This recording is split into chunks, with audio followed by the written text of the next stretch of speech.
গেছে ও যেন ভুল করে সকালবেলা আমার ছোট বোনের রুমে না যায়। আমার ছোট বোন 7 মাসের প্রেগনেন্ট, ওর যেন কোনো যত্নার্থীর অভাব না হয়, কোনো সমস্যা না হয়, তাই মা অনেক আগের থেকে নিজের মেয়েকে নিজের কাছে রেখে দিয়েছে।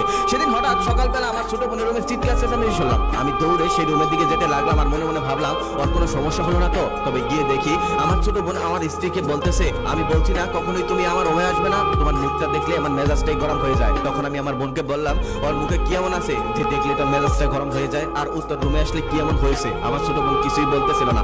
ওপাশ থেকে আমার মা এসে বলতেছে ঠিকই তো বলেছে, ওরকম একটা কালো মেয়েকে সকাল সকাল দেখলে কান্না মেজাজ গরম হয়। আমি অনেক আগেই বলেছি অন্য মেয়ে ওকে না আসতে, মেয়েদের বাচ্চা হওয়ার আগে যাকে বেশি বেশি দেখবে বাচ্চা তার মতোই হবে। আমি কখনোই চাই না আমার মেয়ের বাচ্চা তোর স্ত্রীর মতো হোক। সবাই তো আর তোর মতো বোকা না যে কালো মেয়েকে বিয়ে করে আনবে। আমি মাকে কিছুই বলতে পারলাম না। ছোট বোনের মুখের দিকে তাকিয়ে বললাম, দেখ মা না হয় আগের মানুষ, লেখাপড়া জানে না, তাই কুসংস্কার বিশ্বাস করে, কিন্তু তুই তো এই যুগের মানুষ, ইন্টার পাসও করেছিস, তুই কি করে কুসংস্কার বিশ্বাস করিস? সে কিছুই বললো না। আমি সেখান থেকে চলে আসলাম।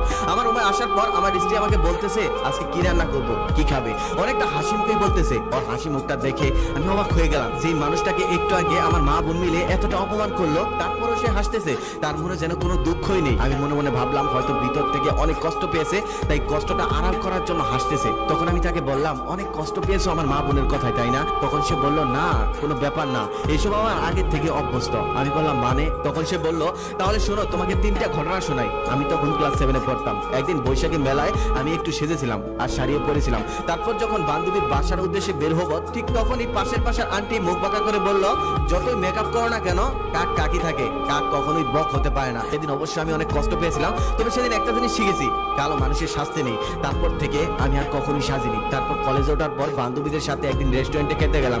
সেখানে যাওয়ার পর সকল বান্ধবীরা সেলফি তুলছিল, আমিও সেলফি তুলতে যাই। তখন একটা বান্ধবী আমাকে বলে, তুই সেলফি তুললে তো সেলফিটাই নষ্ট হয়ে যাবে। তারপর আর সেলফি তুলিনি। তবে সেদিন আমি আরো একটা জিনিস শিখলাম, কালো মানুষের সেলফি তুলতে নেই। তারপর একের পর এক পাত্র যখন আমাকে দেখতে আসতো আর আমি কালো বলে আমাকে রিজেক্ট করে চলে যেত, একদিন মা আমাকে বলল, তোর মতো কালো মেয়ের জন্ম দিয়ে